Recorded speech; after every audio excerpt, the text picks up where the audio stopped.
Good morning to all of you. I am Snehal Bhujade, Faculty of Department Computer Technology, Priyadarshini College of Engineering, Nagpur. I am giving introduction about subject Advanced Web Technology. So we just discussed why should we study this subject? What are the course outcome of this subject? What are the objective application at last content of the subject? The first one is name of the subject is Advanced Web Technology and subject code is BTCT 605T-2. You have read or learned the subject AWT in semester 6, that is web technology. It is just about HTML, XML, JavaScript, CSS, Introduction to Servlet, Introduction to JSP, Introduction to PHP. This subject, Advanced Web Technology, is an advanced version of those technology. So, in this, we are going to learn what is PHP, how PHP work. This is all about subject. So, let's start with first slide. Why this subject? Web Web technology is just an advanced version of advanced web technology. So, in web technology, you have learned HTML, a simple HTML programming language. But in advanced web technology, you are able to learn how to make a proper website. Next one is what is the objective of this subject?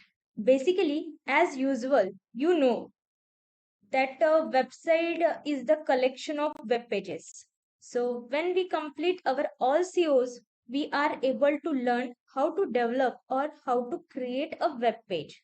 So when we make two or three web pages and link these web pages together, this is called website. Next one is course outcome. So in this next slide, we are going to discuss what is COs. COs basically stand for course outcome. It is just like a abstract, or you can say that the abstract of your syllabus.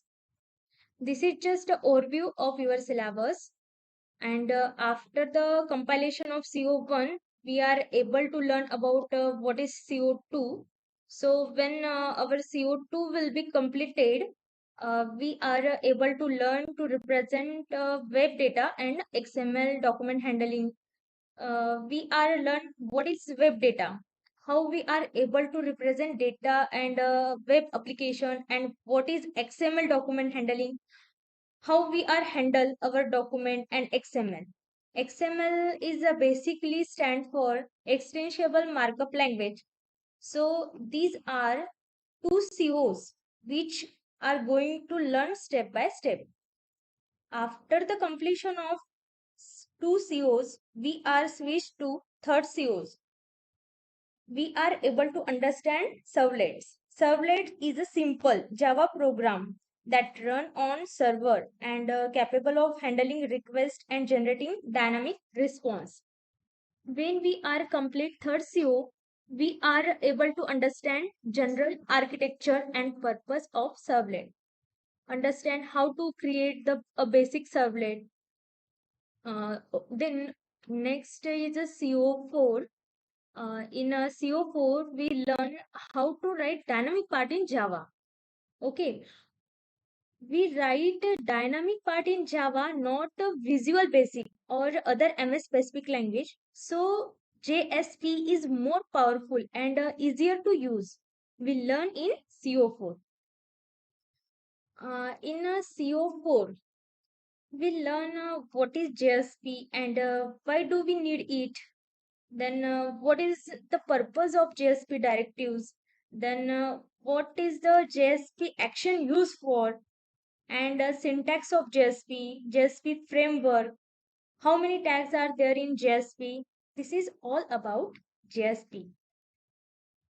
When our CO4 will be completed, we are able to learn how to create a dynamic web page.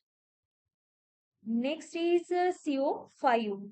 So In this, we are going to learn what is PHP, how PHP works. PHP basically, you know that very popular language. It is an demand. So I hope you will able to learn what does PHP, how PHP work, how you connect you are a website with the SQL or database. You can create you can create your front end and you are a UI in the PHP and how you are able to create table and database or MySQL or how you connect these things front end and back end. Okay, the next one is application of the subject in real world of work. Advanced web technology is a critical application area for computer science. Many of the largest technology companies maintain large-scale web applications providing services such as social media, search, advertising, and video audio streaming. For that, we learn how you are connect front end and back end together. So after the completion of all COs, we are able to learn how to develop a dynamic web page by the use of Java, PHP, and MySQL. This is all about your COs. Basically, these are 5 COs which we are going to cover in our syllabus. Next is syllabus. The syllabus contain 5 units out of 5. The first unit contain introductory part of the subject, and in the second unit we have a client-side scripting with the introduction to JavaScript language, followed by declaring variable, scope of variable, function, event handler, on clicks on submit etc. Then a document object model, form validation. Okay, and in unit 3, there is an introduction to servlet with CGT, life cycle of servlet, developing servlet, the servlet API, etc. And and also introduction to servlet contain a reading servlet parameter, reading initialization parameter, handling HTTP request and response using cookies and session, connecting to database using JDBC. This is all about unit number 3. Next is unit number 4. There is an introduction of JSP with its processing, declaration, then directives, and so on.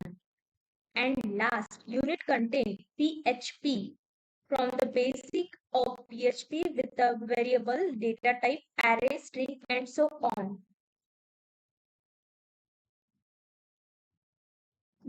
These are the books.